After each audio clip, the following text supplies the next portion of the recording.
बन्धनेन जित्वा सवसनं किलेस बलं मुनिन्दो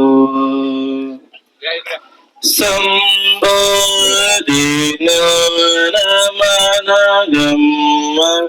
वियासे सम्मा तंबोधिचेतियमहं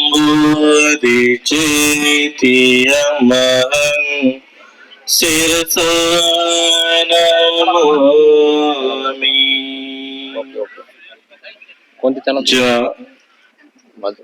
वज्रासनावरती बसून दृढतापूर्वक आरूढ होऊन बोधितवान भगवान सम्यक संबुद्धांना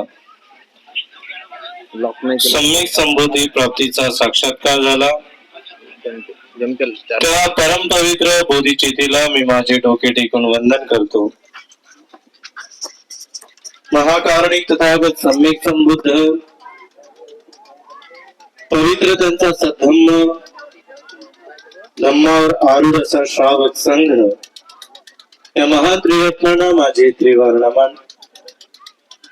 20व्या शतकातील युग परिवर्तक योग पुरुष महामानव परमपूज्य बोधिसत्व डॉक्टर बाबासाहेब आंबेडकर यांच्या क्रांतीला आणि क्रांतिकारी विचारधारेला माझे सदैव नमन आणि समर्पण। या भारतवर्षामध्ये समतेसाठी झटलेल्या संपूर्ण महान स्त्री आणि पुरुष त्या संपूर्ण महान स्त्री आणि महान पुरुषांच्या कर्तव्याच्या प्रती कृतज्ञता व्यक्त करून गुरुजनांच्या पदकमलावर त्रिवार नमन। आज उपस्थित वंदनीय भिक्खू संघाला त्रिवार वंदन। विशेष रूपाने आम्हामध्ये ज्येष्ठ वंदनीय पूजनीय भिक्खू बुद्धपालजी महादेव यांना विशेष रूपाने आम्ही त्रिवार वंदन करू। उपस्थित श्रद्धायुक्त श्रद्धा संपन्न या धम्मनगरीमधील बौद्ध उपासक उपासिका आपण सर्वांच्या मांगल्याकरता हिताकरता आईवन्न बल आणि सुखाच्या वृद्धिकरता करता अनंतशी मंगल कामना।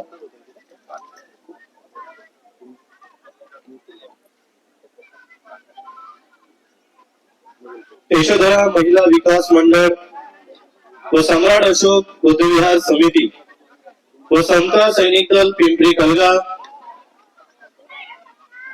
यांच्या सौजन्याने फुले शाहू आंबेडकर विचारमंच समता पर्व 2 दिवसीय धम्म परिषद आपल्या इथे आपण आयोजित केलेली आहे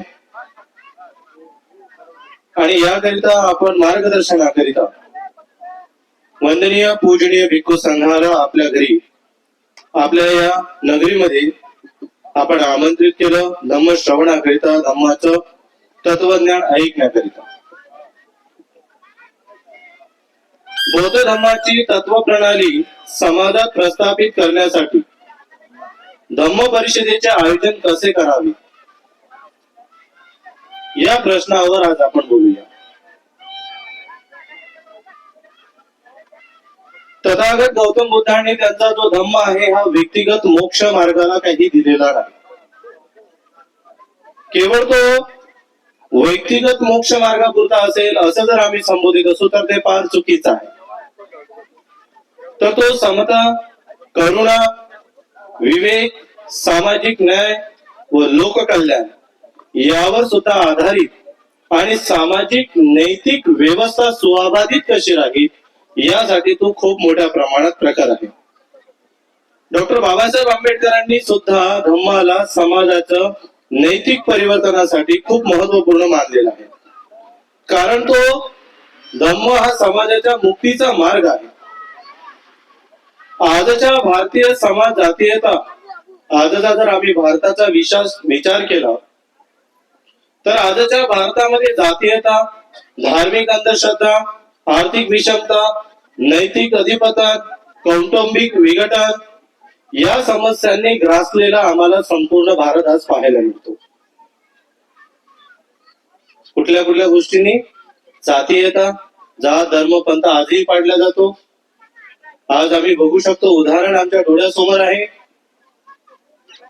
काही दिवसांपूर्वी म्हणजे गतवर्षी 2025 या वर्षामध्ये या देशाचे जे सरन्यायाधीश म्हणून रुजू झालेले होते त्यांच्यावर झालेला जो भ्याड हल्ला होता, जो भर कोर्टामध्ये, तो आज आम्हाला ते दर्शवून देते की इथे जातीयता, त्यानंतर इथे धार्मिक अंधश्रद्धा कशा स्वरूपाची आहे, याचं स्वरूप आम्हाला आता राजकीय जी वारे आम्हाला पाहायला मिळतात, या राजकीय वाऱ्यांमध्ये कशा प्रकारच्या धार्मिक अंधश्रद्धेला लोक बळी पडल्या जात आहेत, त्यानंतर विषमता आणि नैतिक अधिपतन, मनुष्यांमध्ये नसलेला नैतिकता, मोठ्या प्रमाणात नैतिकतेपासून लोक आज दुरावत चाललेले आहे, नैतिकता ही मनुष्यांमधून संपत चाललेली आहे. अशा समस्यांनी ग्रासलेल्या या भारतामध्ये अशा काळात धम्म परिषद ही केवळ एक धार्मिक सभा न राहता सामाजिक परिवर्तनाचं एक ते संसाधन बनते. ही धम्म परिषद केवळ धम्म परिषद नाही आहे, ही एक सामाजिक परिवर्तनाचं साधन आहे.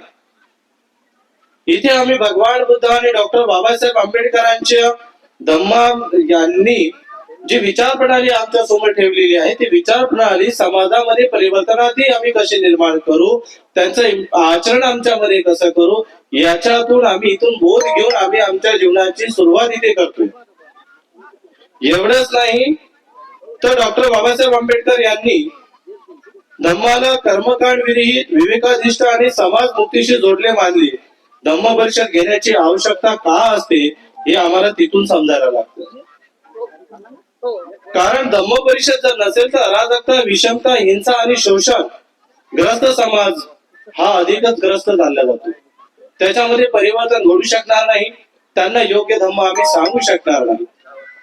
आणि त्यासाठी हे केवळ धार्मिक नव्हे तर सामाजिक परिवर्तनाचे योग्य आणि सुंदर असे संसाधन असते. मग या धम्म परिषदेचे स्वरूप कसे असायला पाहिजे? आज धम्म परिषद म्हणजे केवळ एक मनोरंजनाचा खेळ झालेला. धम्म परिषद नावाने आम्ही आज केवळ एक मनोरंजनाचा खेळ लागलेला आहे. आज इथे अस्त व्यस्त ही आम्हाला विखुरलेली जी गर्दी पाहायला मिळते. आज जर इथं नाचण्या जर एखादा नाचत असता, एखादा गाणारा जर गाणं म्हणत असता, तर निश्चित ही जी विखुरलेली ही जी जनसंख्या आहे ती आज आम्हाला एका जागी इथे एकवटताना पाहायला मिळाली असते. विशेष रूपानं धम्माच्या आम्ही जर अंगुत्तर मध्यम निकाय जर वाचायला लागलो, मध्यम निकायमध्ये एक सूत्र आहे, त्या सूत्रामध्ये आम्हाला पाहायला मिळते की एक व्यक्ती विचारतो की भगवान बुद्धांना, की भगवान, मी सारांश सांगतो तुम्हाला त्या संपूर्ण सूत्राचा, की भगवान, माझ्या पूर्ण पिढ्यानपिढ्या नाच गाण्यांमध्ये राहत होते, लोकांना गाण्यांमध्ये मोहित करत होते. मग माझे पिढ्यानपिढ्या एकमेकांना सांगत होते की ही जी गाणी आहे, ही गाणे श्रवण केल्याने लोक खूप मोठ्या प्रमाणात नैतिक मार्गाकडे वळतात आणि ते जीवनमुक्तीच्या मार्गाकडे कुशालतेने जातात. त्यावेळेला भगवान बुद्धांनी मला सांगावे की मी हे जे म्हणतोय किंवा माझी पिढ्यानपिढ्या जे मला सांगत आलेले आहे हे योग्य आहे का?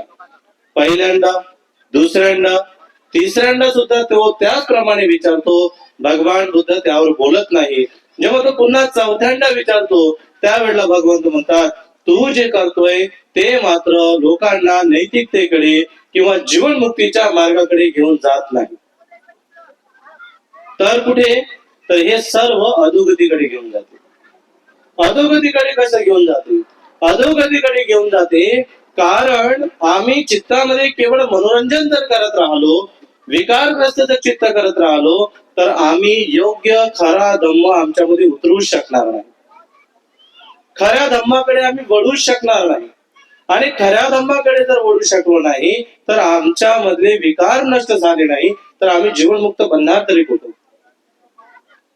एवढ्या मोठ्या प्रमाणात सुंदर असलेला हा भगवंतांचा उपदेश जो तुम्हाला मनोरंजनाला मोठ्या प्रमाणात तुम्हाला अधोगतीकडे घेऊन जाणार आहे.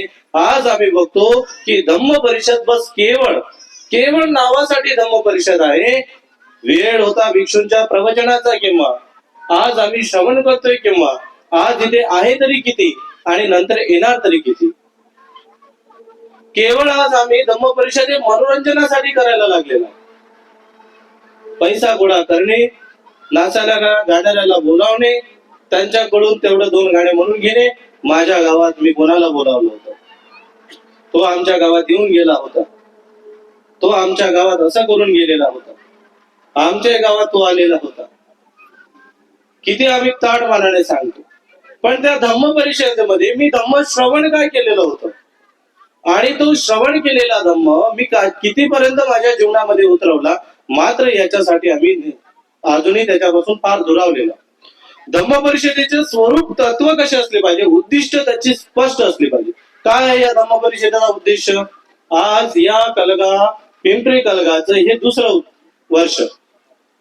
दुसरं वर्ष आहे आणि आम्ही बघतो की असे नानाविध अनेक ठिकाणी किती वर्षानुवर्षी तिथे धम्म परिषदा घेतल्या जातात. पण मात्र त्या धम्म परिषदेला त्याचे उद्दिष्ट काय आहे, धम्म परिषद घेतल्या तरी कशासाठी जातात, मात्र ते अधिक स्वरूप कधीही त्याचं पूर्णत्वास नाही. समाजात धम्माची सामाजिक नैतिक तत्वे रुजवणे हे धम्माचं प्रथम उद्दिष्ट आहे.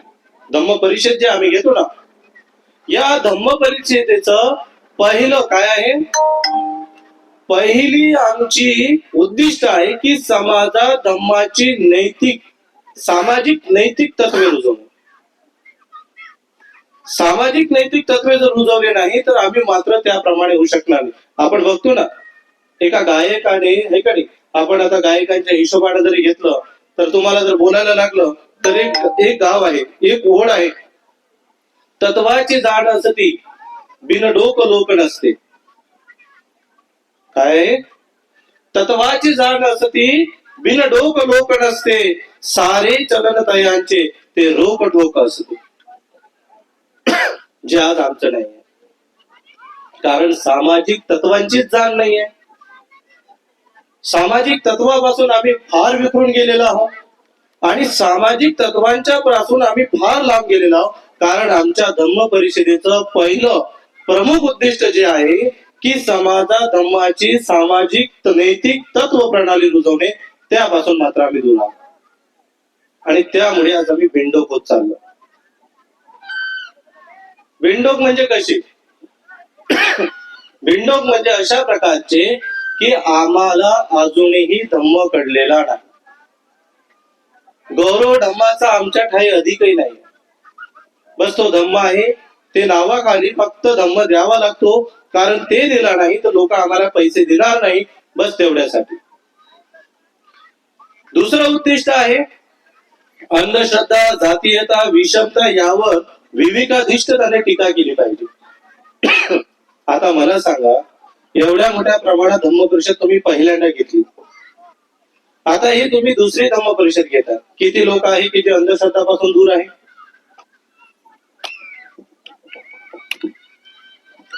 किती लोक आहे असे की जे अंधश्रद्धेपासून दूर आहे? आजही मोठ्या प्रमाणात, आजही आमच्या घरामध्ये कुलदेवता आम्ही ठेवलेले आहोत. आजही आम्ही कुठल्या ना कुठल्या महाराजांना पूजतोय, कुठल्या ना कुठल्या देवी देवतांना पूजणारे आहोत. मग आम्ही विविध प्रकारे अंधश्रद्धेमध्ये भरकटलेलो आहोत. आमची जी धम्म परिषद असते त्याचं दुसरं उद्दिष्ट आहे की त्याने पहिल्यांदा अंधश्रद्धा, नंतर जातीयता, किती मोठ्या प्रमाणात जाती आहे. भगवंतांचा धम्म हा काय आहे? भगवंतांचा धम्म हा खूप मोठ्या प्रमाणात जाती अंत नष्ट करणार आहे, वर्णभेद नष्ट करणार आहे. भगवंतांचा धम्म मानवता शिकवणार आहे. भगवंतांचा धम्म तुमच्या मधल्या जी जाती अंत व्यवस्था असेल त्याला नष्ट करण्याचा अधिष्ठान निर्माण करून देणार आहे. पण मला सांगा, आम्ही किती मोठ्या प्रमाणात करतो? आणि जाती वर्ण तर फार सुद्धा आलं. आम्ही आज मोठ्या प्रमाणात आम्ही बघा ना, आज जर आम्हाला एखाद्या बाह्य कोणी व्यक्तीने जर महार म्हटलं तर काय करतो आपण? त्याने आम्हाला जातीसूचक शिव्या कशा दिल्या म्हणून आम्ही त्याच्यावर ऍट्रॉसिटी लावू दे, कुठले कायदे लावू दे, कुठल्या काही गोष्टी करू दे, आम्ही मागे पुढे विचार करत नाही. आणि तेच आम्ही 1 जानेवारीला छाती ठोकून सांगतो की आम्ही महार आहोत. कुठे गेला बौद्ध? बोधिसत्व आपल्या भाषण व लेखन व भाषण खंड क्रमांक 18 भाग 3 मध्ये लिहितात की मी आता, जरीही ती ऐतिहासिक गरज होती, शेड्यूल कास्ट म्हणून अथवा दलित म्हणून लढणे, राजकारण करणे किंवा विविध गोष्टीसाठी, पण तो अंतिम मुक्तीचा मार्ग नाही. म्हणून मी आता येणारे जेवढेही माझं राजकारण राहील किंवा जेवढेही गोष्टी राहील त्या फक्त आणि फक्त मी कशासाठी करेन, तर ते मी बौद्ध म्हणून करेन. त्यामध्ये मला पराजय मिळाला तरी चालेल. आम्ही कुठले बौद्ध म्हणून जीवन जगतोय? कसे जगणार आम्ही महाराष्ट्र म्हणून जगतो, पण त्या महारातले आम्ही 12.5 जाती भरून जगतो. तो सोमस, तो बावणी, तो आंडवण, तो लाळवण, आजही आम्ही त्या गोष्टी धरून बसलेला आहोत. चला ठीक आहे, आमच्या पूर्वजांना माहित होतं, पण आजच्या 15-16 वर्षाच्या पोराला, 10 वर्षाच्या पोराला ह्या गोष्टी कशा माहिती? कुठं बाबासाहेबांनी लेखनात लिहून ठेवलं आहे का? बुद्धांनी त्यांच्या वचनामध्ये कुठे दिलेलं आहे का? कुठल्या ग्रंथामध्ये ते लिखित आहे का? की कोणता समाज सुधारक तुम्हाला येऊन सांगतोय का? किंवा एखाद्या बौद्ध भिक्षूने तुम्हाला प्रवचनामध्ये सांगितलेलं आहे का? कुठे आहे का? नाही आहे. ते स्वरूप पाहायला मिळते का आम्हाला? नाही. मग ही परंपरा आजही जर आम्ही इथून चालवत आहोत, तर कुठले जाती येतं आम्ही नष्ट करण्याचं? कुठला धम्म परिषद राबवतो आम्ही? केवळ पैसा गोळा करण्याचं काम, दुसरं काही नाही. कारण आमच्या मधल्या धम्म परिषद रुजवण्याचं आमचं अधिष्ठान हे आहे.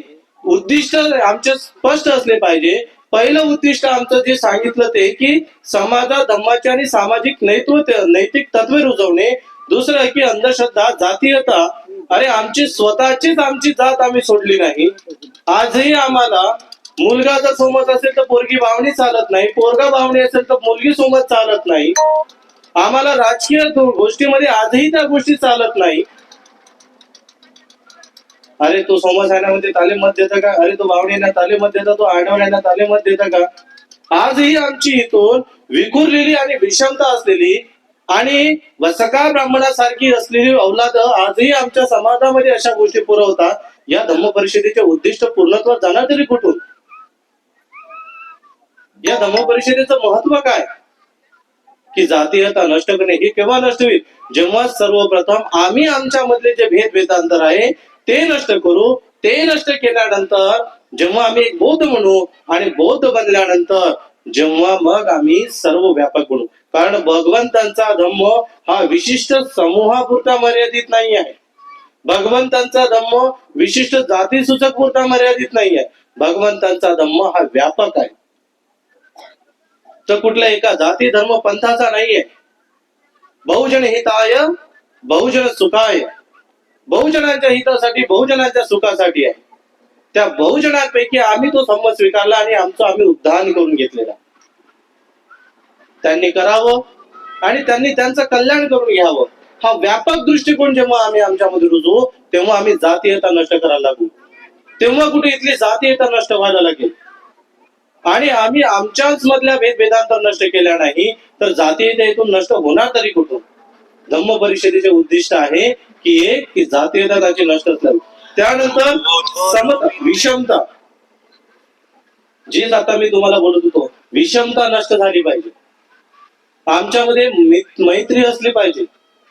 मैत्रीयुक्त नातं आमच्यामध्ये असलं पाहिजे. यावर विवेकाधिष्ठ टीका करणार हा मंच आहे. हा मंच अंधश्रद्धेवर टीका करतो.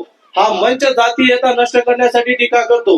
हा मंच तुमच्यामधली विषमता असेल त्याला नष्ट करण्याची विवेक संपन्न, विवेकाधिष्ठ असणारी टीका निर्माण करतो. हा मंच जर ते करत नसेल तर या मंचाचं ते उद्दिष्ट नाही. मग हे केलेलं हे मंच मात्र हे धम्म परिषदेचा मंच राहू शकणार नाही.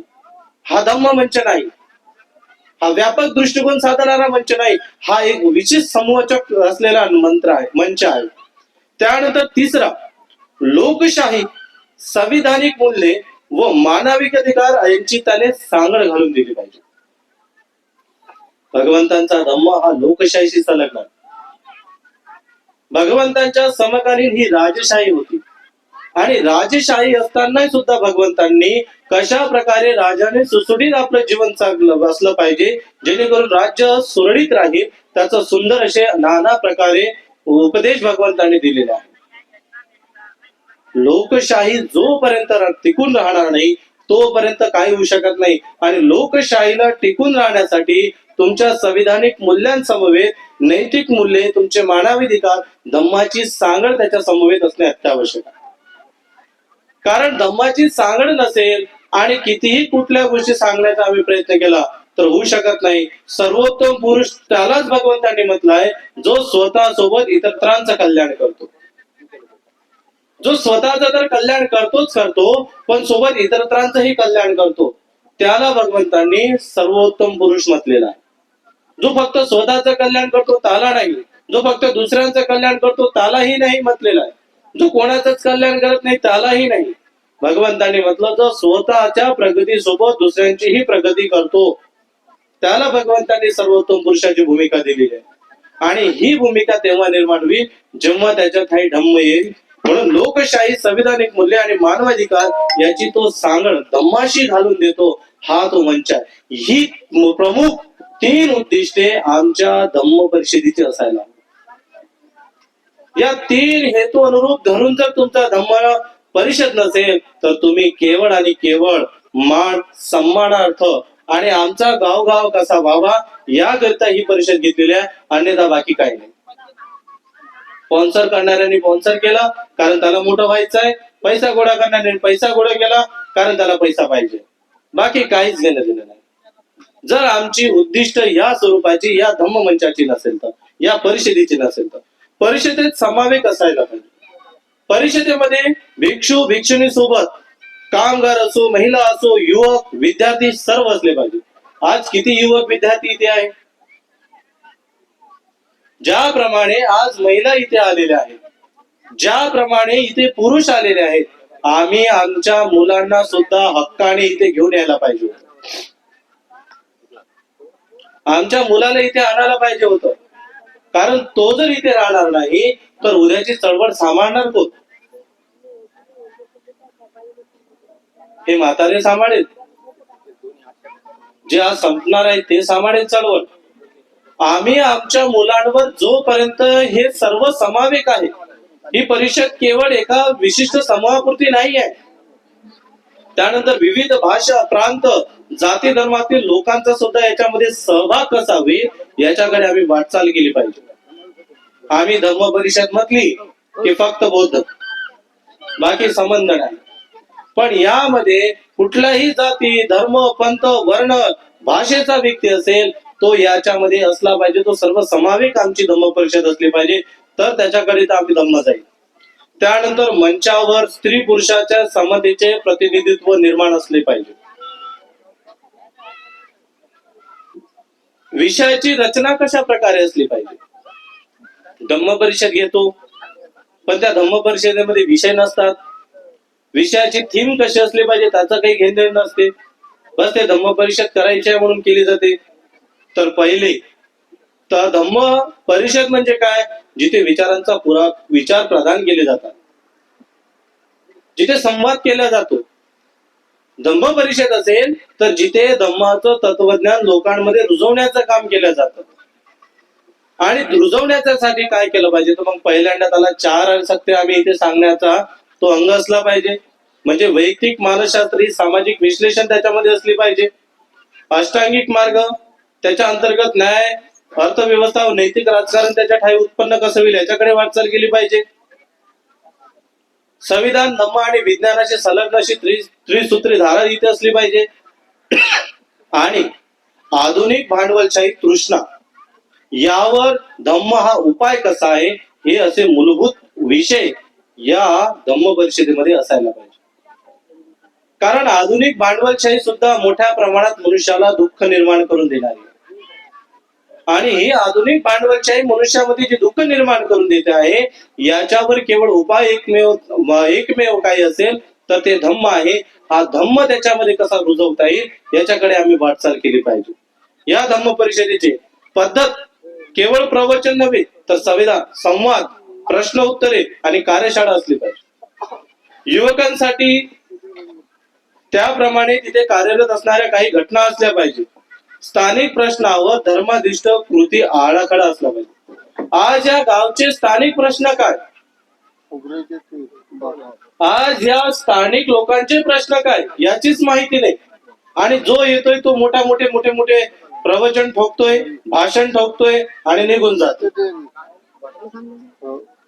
पण मुळात या गावाची, ज्या गावामध्ये ही स्थानिक परिषद घेतल्या जात आहे, या स्थानिक लोकांचे प्रश्न काय आहे, त्या प्रश्नावर कोणी बोलतच नाही. त्याच्यावर कधी संवादच केला जात नाही. मग त्याच्यावर संवादच केला जात नसेल तर त्या स्थानिक लोकांसाठी केलेली धम्म परिषद ही व्यर्थ आहे. व्यर्थ आहे, कारण त्यांच्या मूळ प्रश्नांची उत्तरं मात्र तिथे त्यांना भेटलेली नाही. त्यामुळे स्थानिक प्रश्नावर धर्माधिष्ठ अशी कृती आराखडा तिथे उत्पन्न असला पाहिजे. ही धम्म परिषद का आवश्यकता असतात, कारण समाजात ऐतिहासिक अन्यायाचा बळी ठरलेला आहे आणि धम्म कर्तव्य हक्क आणि करुणाची समतोल मांडणी तिथे ते केली पाहिजे. आणि नैतिकता ही वैयक्तिक नसून सामाजिक जबाबदारी आहे, हे धम्म शिकवतो. म्हणून धम्म परिषद ही आवश्यक आहे. आणि याप्रमाणे जर नसेल तर ती मात्र धम्म परिषद राहू शकत नाही. धम्म परिषद ही केवळ सभा नाही, तर ती समाज निर्मितीची एक प्रयोगशाळा आहे. कारण ती बहुजन हिताय बहुजन सुखाय ही केवळ घोषणा न राहता जीवन पद्धती बनली पाहिजे. या अनुरूप जर असेल तर मात्र ती धम्म परिषद आहे. आणि बुद्ध धम्माला सामाजिक क्रांतीचे शस्त्र मानले, कारण धर्म, स्वातंत्र्य, समता, बंधुत्व, न्याय, जाती व्यवस्थेला नाकारणारा धम्मच खरा धम्म आहे. आणि धम्म परिषद ही बहुजन समाजाची बौद्धिक मुक्तता, राजकीय सजगतेची पायभरणी, गुलाम मानसिकतेपासून संघर्ष यासाठी ती आवश्यक असते. आणि या अनुरूप जर आम्ही धम्म परिषद करत नसेल, या प्रकारची धम्म परिषद नसेल, तर मात्र हे लक्षात ठेवायचं की आम्ही ज्या काही धम्म परिषद करतोय ते मात्र व्यर्थच आहे. एवढ्या सुंदर असलेल्या या धम्म परिषदेचं नियोजन आणि एवढ्या प्रमाणात या प्रकारे जर धम्म परिषद करत असताना आम्ही नियोजनबद्ध असू तर ठीक आहे. आम्ही त्यानंतर धम्म परिषदेमध्ये जर आम्ही सर्वांचा गौरव झाला पाहिजे. मी हे नाही म्हणत की केवळ भिक्षूंचाच गौरव करा, जे मान्यवर आम्ही बोलावलेले असेल त्यांचाही गौरव झाला पाहिजे. पण गौरव करताना आम्ही संघाची अवहेलना करणार नाही याची सुद्धा दक्षता घेतली पाहिजे. संघाचा मान सन्मान होईल याची सुद्धा आम्ही दक्षता घेतली पाहिजे. धम्म श्रवण करताना आम्ही अधिकाधिक शांत प्रियतेने धम्म श्रवण करून आमचं कल्याण करेल याच्याकडे आम्ही वाटचाल केली पाहिजे. आज आपण ही जी धम्म परिषद घेतलेली आहे, ही धम्म परिषद तुम्हाला खूप खूप कल्याणकारी करणारी आहे, खूप खूप मांगल्याकडे घेऊन जाणारी आहे. ही धम्म परिषद तुम्हाला कल्याणाच्या मागेकडे घेऊन जाईल. सर्वप्रथम या धम्म परिषदेचे उद्दिष्ट आपण समजून घेतलेले आहे. धम्म परिषद काय आपल्याला करते हे समजून घेतलेले आहे. आपण अनेक अंगाने याप्रमाणे समजून घेऊ. येणारी जी काही धम्म परिषद आहे त्याचं नियोजन त्याप्रमाणे असायला हवं, त्याप्रमाणे आराखडा सूची त्याची असायला हवी. तर ती धम्म परिषद घ्या, तर त्याचा लाभ होईल, त्याचा आउटपुट तुम्हाला पाहायला मिळेल. अन्यथा काही मिळणार नाही, अन्यथा बिलकुल भेटणार नाही. आता आपण मूळ एक मुद्द्याकडे वळूया. मी बोलता बोलता तुम्हाला म्हटलं, जातीयता संपवताना तुम्हाला म्हटलेलं होतं मी की आज समाजामध्ये खूप मोठ्या प्रमाणात पोट जात ही मोठ्या प्रमाणात एक रुजलेला एक विकार आहे, डिमकासारखा लागलेला आजार आहे. याला जोपर्यंत तुम्ही नष्ट करणार नाही, याला जोपर्यंत तुम्ही संपवणार नाही ना, तोपर्यंत तुम्ही खऱ्या धम्माला प्राप्ती करू शकणार नाही. अरे एवढंच नाही आहे, तर एका गावामध्ये 2-2, 3-3 विहारही सुद्धा त्याचमुळे पाहायला मिळतात. तुम्ही अकोला, वाशिम, अमरावती, यवतमाळ हे आम्ही जर जिल्हे फिरायला लागलो ना, या जिल्ह्यांमध्ये आम्हाला एका गावात 2-2 विहार पाहायला मिळतात. तर ते दोन्ही विहार कशामुळे असतात, तर बात एक इकडे समाज आहे तिकडे समाज आहे म्हणून नव्हे, की मध्ये दुसरा समाज नाही. तर एक विहार असते सोमनचं, एक असते बावणीचं. मग तेवढंच नाही तर भिक्षू सुद्धा मग त्याप्रमाणे आम्ही डिवाइड केलेले आहे. ही परिस्थिती आहे. आता आम्ही ज्या वेळेला आम्ही फिरतोय बघतोय, ही परिस्थिती इथून जर आम्ही निर्माण करून ठेवलेली आहे, तर विचार करण्याजोगती गोष्ट आहे की आम्ही कुठल्यापर्यंत आम्ही धम्म आचरण केलेला. या मूळ मुद्द्यावर जर आम्ही बोलणार नाही तर आम्ही मात्र कुठल्याच प्रकारे धम्म शिकू शकणार नाही. हा अत्यंत समाजामध्ये डिमकाप्रमाणे मोठ्या प्रमाणात विकृत चाललेला आणि वाढत चाललेला हा आजार आहे. याला जेवढ्या लवकर तुम्हाला संपवता येईल, जेवढ्या लवकर तुम्ही याला नष्ट कराल तेवढं चांगलं आहे. जर तुम्ही याला नष्ट केला नाही आणि याला पिढ्यानपिढी जर तुम्ही समाजामध्ये पेरत राहाल तर मात्र ते दिवस तुमचे दूर राहणार नाही. कारण या गोष्टीमुळे तुम्ही मुख्य विनयावर आघात करतो आणि विनयावर आघात झाल्यामुळे काय होतो, भगवंत काय म्हणतात, भगवंत म्हणतात माझा धम्म लोपतो केव्हा, जर त्याच्या मूळ विनयावर आघात होत गेले तर. आणि विनयावर आम्ही याप्रमाणे जर आचरण करत गेलो नाही तर आम्ही मूळ विनयावर आघात करत जाऊ. आणि आघात करत गेलो का, कोणते आघात करू विनयावर, आम्ही साधं पंचशीलही पालन करू शकणार.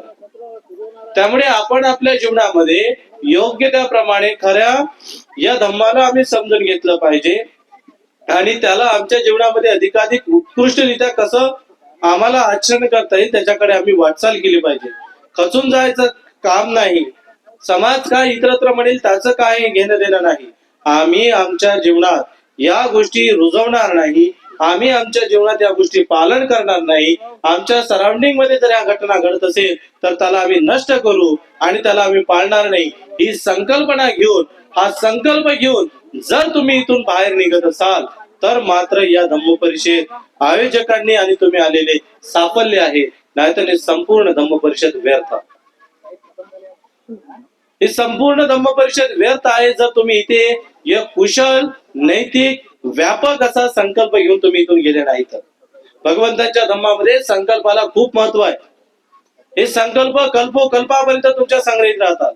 भगवंतांच्या जातक कथेमध्ये एक उदाहरण आहे की एक राजा, तो खूप मांस खाणारा असतो, दारू पिणारा असतो.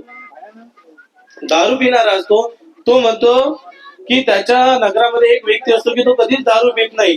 त्याला म्हणतो तो का बरं दारू पित नाही, तर त्यावेळेला तो सांगतो, जातक कथेमध्ये ही कथा आहे की राजा, एकेकाळी जेव्हा तुम्ही राजा होते तसा मीही राजा होतो, पण मला त्यावेळेला खूप मोठ्या प्रमाणात दारू पिण्याचा खूप काय होता, छंद होता. पण मी साधा तसाच दारू प्यायचो नाही, तर दारू सोबत मला मांस लागायचं. मला मांस नसेल तर मी कावरा वावरा व्हायचो, पण मला दारू सोबत मांस लागायचं. आणि मग होते कसं की एके वेळेला गावामध्ये कुठला तरी प्रसंग असतो, त्यामुळे गावातील मांस विक्री बंद असते. मग अगोदरच ज्या दासी आहेत ते मांस घेऊन येतात, पण त्या मांसाला मांजर म्हणा किंवा कुठला पाळीव प्राणी ते खाऊन घेतं, ते राहत नाही. त्या भयभीत होतात, कारण राजा जर दारू प्यायला लागला, त्याला जर मांस दिलं नाही तर राजा करणार काय. त्यामुळे या सर्व राणीकडे जातात. ते त्यांना एक छोटासा त्यांना लहानसा बाळ असतो. राणी म्हणते की काही काळजी करू नका, राजा जर खूप मोठ्या प्रमाणात क्रोधित झाला तर राजाला या बाळाला दाखवून देऊ. म्हणजे कारण हा राजा या बाळावर प्रेम करतो आणि त्याला जर का हे दाखवून दिलं बाळ, तर तो मात्र निश्चित त्याचा राग शांत होईल. मग ही शांत होईल अशा प्रकारे त्याने राणीला अशी बोलल्यामुळे त्या दास्यांना वाटलं की ठीक आहे. मग राजा दारू प्यायला लागला, मांस नव्हतं. तो मोठ्या प्रमाणात दासींवर आरडाओरडा करायला लागला. तितक्यातच राणी आपल्या छोट्याशा बाळाला घेऊन आली, राजा समोर ठेवलं. त्याला वाटलं की राजा क्रोध शांत होईल, पण तो मोठ्या प्रमाणात दारूच्या आहारी गेल्यापोटी काय झालं की त्याने त्याच्या स्वतःच्या बाळाला मारून टाकलं आणि दासीला म्हटलं की जा याचा मांस बनवून आण. तो दारूच्या आहारी, त्याला कुठल्याच प्रकारचं भान नाही. आणि नंतर तो जेव्हा दुसऱ्या दिवशी आपल्या दालनामध्ये जातो, राणी एकदम उदासीनतेमध्ये असते. राजा विचारते काय, राणी जेव्हा सर्व हकीकत सांगते त्यावेळेला त्याला त्याच्या जीवनामध्ये खूप मोठा पश्चाताप येतो. तेव्हा म्हणतो तो त्या राजाला, राजा तेव्हा मी असा संकल्प केला की कितीही काही झालं तरी मी आता दारू पिणार नाही. त्या संकल्पाचे पुण्य एवढे प्रबळ होते की आज कितीतरी कल्प ओलांडले मी आजही दारूला हात लावलेला नाही. बुद्धिझम मध्ये संकल्पाला खूप महत्व आहे. तुम्ही एकदा जर संकल्प केला आणि तो संकल्पावरती ठाम राहिले ना तर कल्पोकल्पापर्यंत ते संकल्पाचे पुण्य तुमच्या ठाई राहतात. म्हणून आज आम्ही ही व्यापक दृष्टिकोन जर आम्ही ठेवू, नीती संपन्न दृष्टिकोनातून जर आम्ही संकल्प करून जीवन जगू तर निश्चित याही जीवनाचं कल्याण होईल.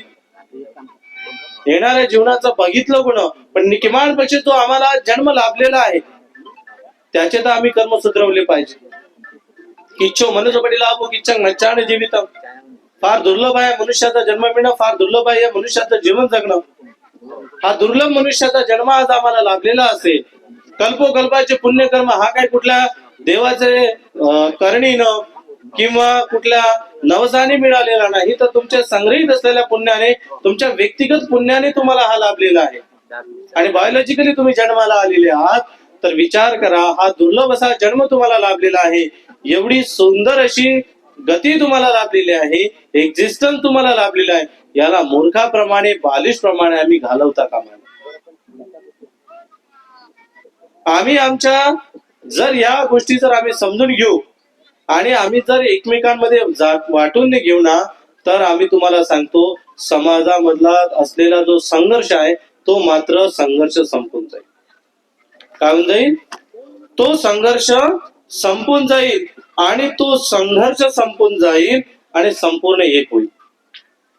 आपण बघतो ना पुन्हा त्याच गाण्यातील पुन्हा दोन ओळी बघू आपण. कोणत्या?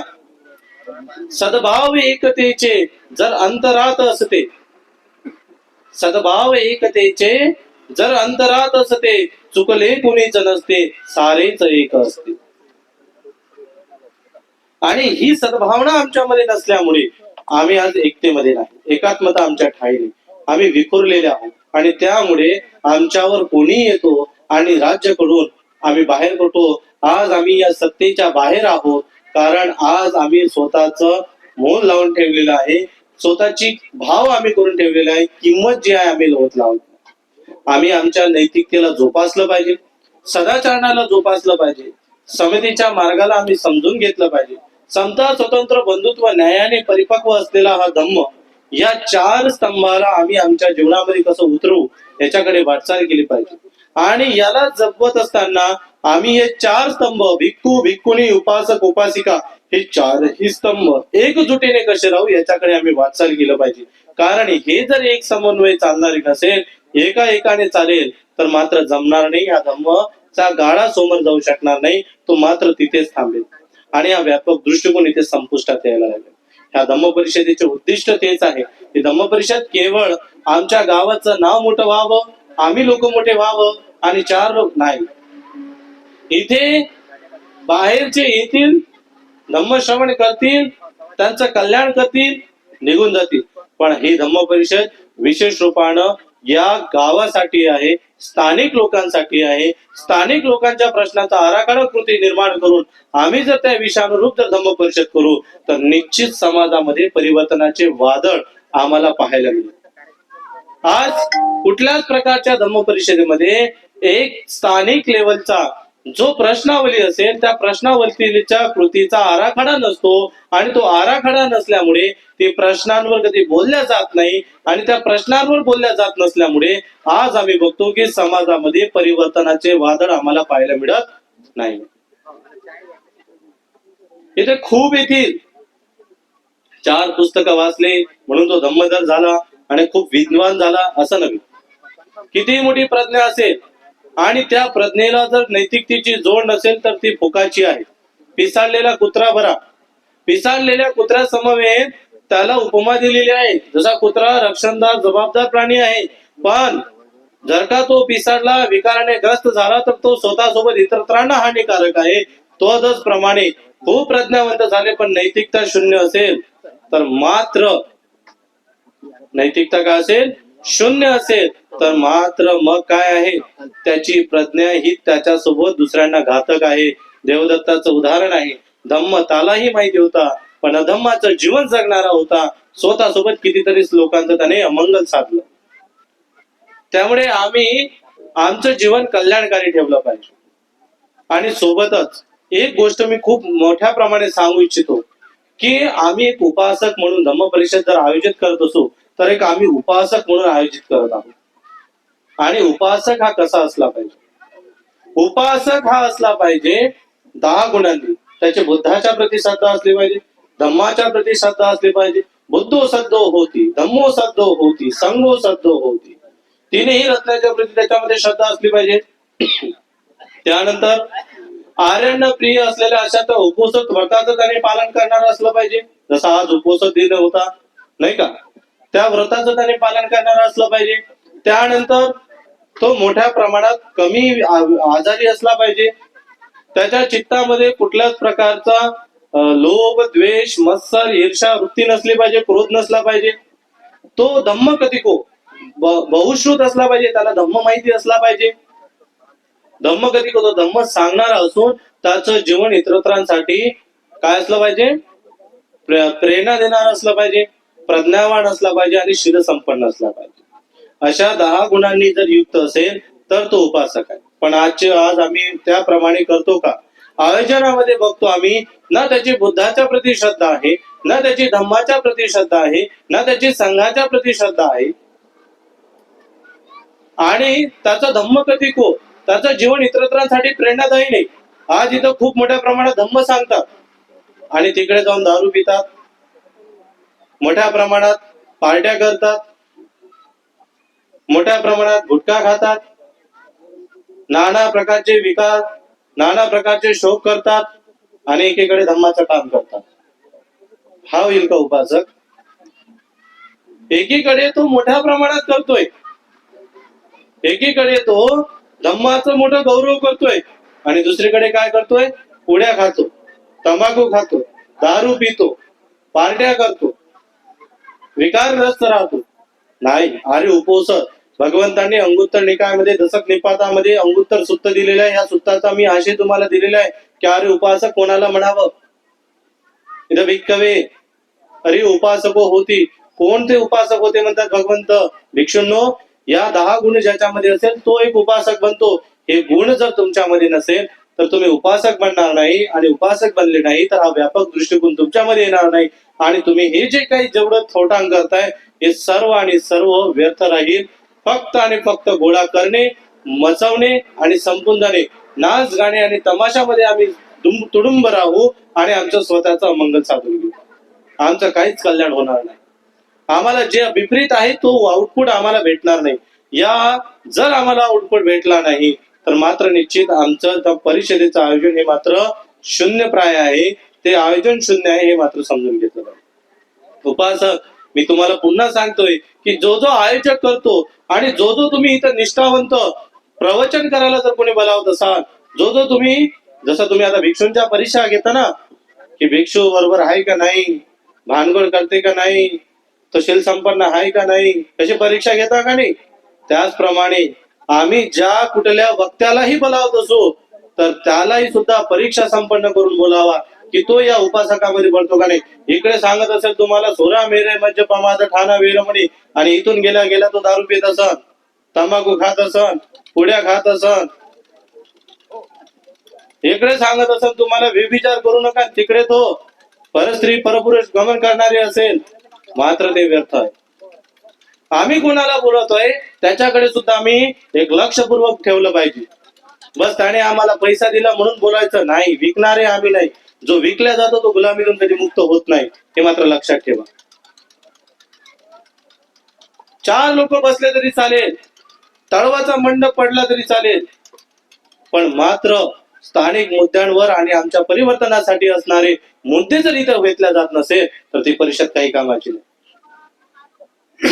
त्यामुळे आज हा तरुण या धम्म परिषदेकडे नाही वळत आहे, त्याचं कारण आम्ही आहोत, स्वतः आम्ही आहोत. तरुण धम्म कार्यामध्ये येत नाही आहे त्याचे आम्ही स्वतः कारण आहोत. कारण जो आम्ही वर्ग प्रवक्ता जो वर्ग बोला तो भिक्षुच्या सानिध्यात राहतच नाही. तो पण जो प्रवक्ता आम्ही बोलावतो तोही मात्र त्याला दिसते इथं मोठा ज्ञान देऊ राहिला म्हणजे तिकडे तर माहित आहे कसे काम करते. त्याच्यामुळे त्याला असं वाटते की मी तिथे जाऊन तरी करू काय, आणि त्यामुळे त्याला दुरवण्याचा आम्ही स्वतः एक कारणीभूत कारण ठरतोय हे मात्र लक्षात ठेवलं पाहिजे. आम्ही या धम्म परिषदेच्या स्वरूप बदलवले पाहिजे. धम्म परिषद म्हणजे केवळ नाच गाणे तमाशे नव्हे, धम्म परिषद हे समाज परिवर्तनाचं कार्य आहे. धम्म परिषद हे तुमच्यामध्ये धम्माचे सामाजिक नैतिक तत्वे रुजवण्याचं काम आहे. धम्म परिषद हे तुमचं अंधश्रद्धा, जातीयता, तुमच्यामधली विषमता यावर विवेकाधिष्ठ टीका करणारा मंच आहे. धम्म परिषद हा लोकशाही, संविधानिक मूल्ये यांची धम्माशी सुसंगत अशी सांगड घालून देणारा मंच आहे. या तीन प्रमुख हेतूनुरूप जर आम्ही धम्म परिषद रुजवत नसू, मग ती धम्म परिषद नव्हे. तिला धम्म परिषद म्हणू नव्हे, ते पैसा गोळा करण्याचं संसाधन बनावं, ते मोठं होण्याचं संसाधन बनावं. त्या अनुरूप आपण आपल्या जीवनामध्ये असू द्या. याप्रमाणे आपण धम्म समजून घ्या. हा परिषद घेण्याचा हेतू आपला असा असू द्या. हा परम शुद्ध हेतू घेऊन जर तुम्ही यानंतर जर कुठेही धम्म परिषद होत असेल तर मात्र त्या धम्म परिषदेचे समाजामध्ये परिवर्तनाचे आहोत. आम्ही काय बघतो, भगवंताच्या समकालीन नानाविध भगवंताच्या चौरस्त्यावर एक जरी प्रवचन झालं तर किती मोठ्या प्रमाणात परिवर्तन आम्हाला पाहायला मिळत होतं. कारण त्यावेळेला आयोजकाचे हेतू या अनुरूप होते. आज आयोजकाचे हेतू ते नाही आहे. अरे आयोजकाचे हेतू काय, धम्म परिषद भरवलं ना तर शेवटचा जोपर्यंत गाण्याचा प्रोग्राम येत नाही तोपर्यंत आयोजकही दिसत नाही.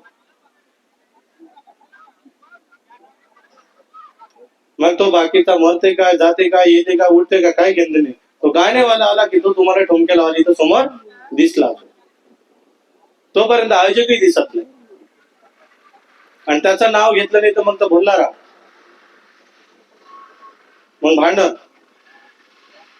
बरोबर नाही का? असं व्हायला नको पाहिजे.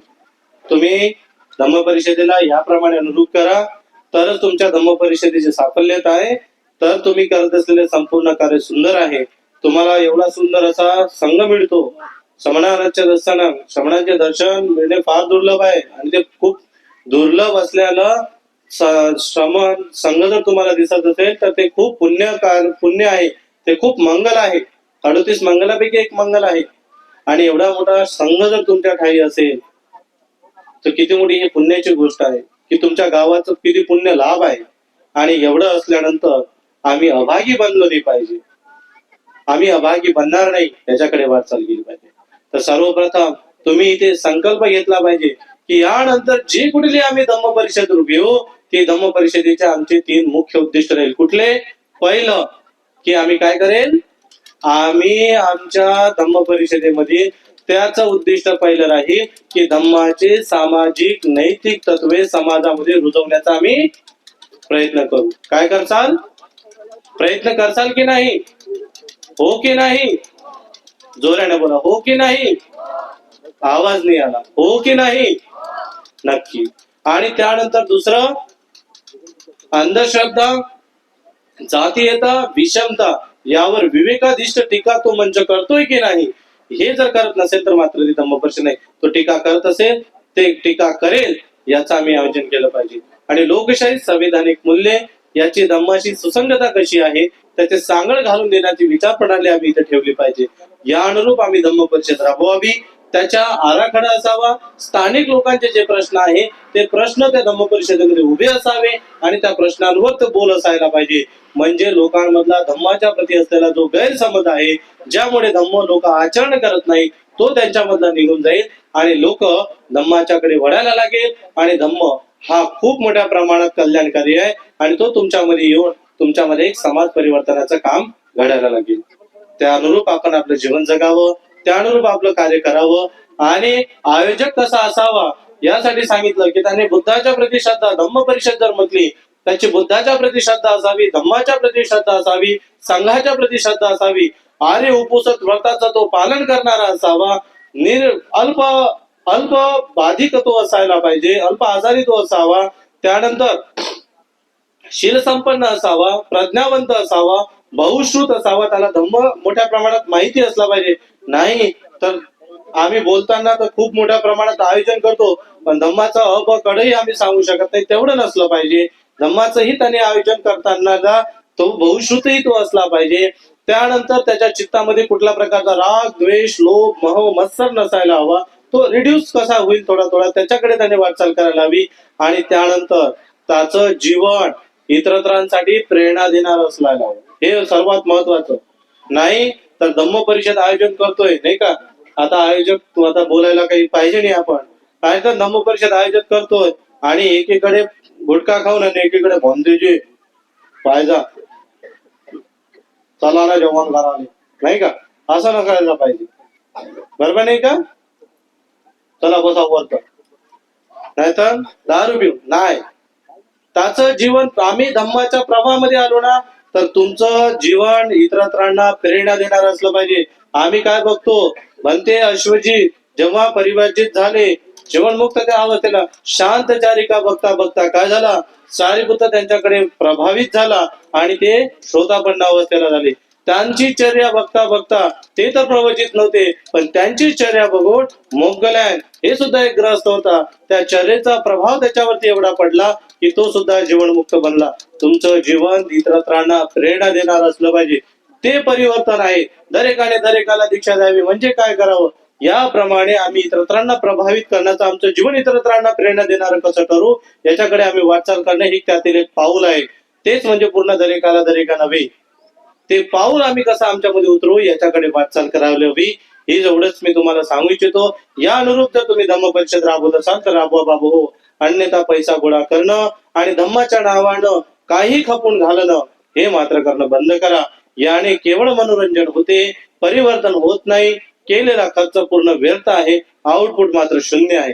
जर तुमचं आउटपुट पाहायचं असतं तर आज भिक्षूंच्या प्रवचनासाठी हे पूर्ण पेंडॉलच भरून पाहिजे होता. पण आज जर हा पेंडॉल भरून नसेल याचा अर्थ आहे की तुम्ही केलेल्या परिषदाचं काय नाही आहे, मग आउटपुट हवं त्याप्रमाणे तुम्हाला पाहायला मिळत नाही आहे. तिथे संध्याकाळ होईल, गाणेवाला येईल, पूर्ण तिथं नगर हे पूर्ण महल आपल्याला भरलेलं पाहायला मिळेल. त्या प्रकारे व्हायला नाही पाहिजे. धम्म श्रवण करा. परिवर्तनाची खरी चळवळ आम्हाला राबवायची आहे. कारण आज जर तुम्ही लढले नाही तर खरं नाही. वर्तमान पिढी ही जर लढली नाही तर भविष्याची पिढी ही वर्तमान पिढी ही जर लाचार असली तर भविष्याची पिढी गुलाम बनते. म्हणून आजच्या पिढीने लढणे गरजेचं आहे आणि ते लढा सम्यकतेचा असायला हवा. यासाठी धम्म तुमच्या ठाई असणे आवश्यक आहे. धम्माच्या नीतीवर जर नीती संपन्न व्यक्तिमत्व, एक व्यक्ती सुधारला की तो घर सुधारवतो, घर सुधारलं की एक व्यक्ती सुधारला की परिवार सुधारतो, परिवार सुधारला की गाव सुधारते. असं करता समाज सुधारतो, समाज सुधारला की गाव, करता करता राष्ट्र सुधारायला लागते. ही सर्व प्रगतीची सुरुवात आपण स्वतःपासून करावी. हा संकल्प घेऊन जर आम्ही इथून जाऊ तर निश्चित परिवर्तन घडू. आणि आमच्यामध्ये असलेला पोट जातीचा जो विषय आहे तो आम्ही कसा संपुष्टात आणू याच्याकडे आम्ही वाटचाल करायला हवी. तरच आमचं कल्याण आहे, तरच आमचं मंगल आहे. तर आम्ही हे जे काही धम्म परिषद करतोय त्याचं आयोजन आमचं साफल्यपूर्ण आहे.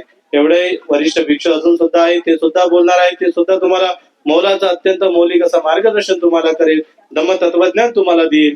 कारण बहुवंशी धम्म आम्ही सेवा ऐकू, एका अंगाने धम्म ऐकला तर तेही कल्याणकारी होणार नाही. याप्रमाणे आपण आयोजन करावं आणि अनुरूप आपले धम्म परिषदेचं स्वरूप असावं हीच मी तुमच्या प्रती मंगल कामना करतो आणि तुम्हा सर्वांच्या प्रती मंगलाची कामना करतो. केलेल्या पुण्याने आपण सर्वांचे मंगल हो. भवतु सब मंगलं, भवतु सब मंगलं, भवतु सब मंगलं.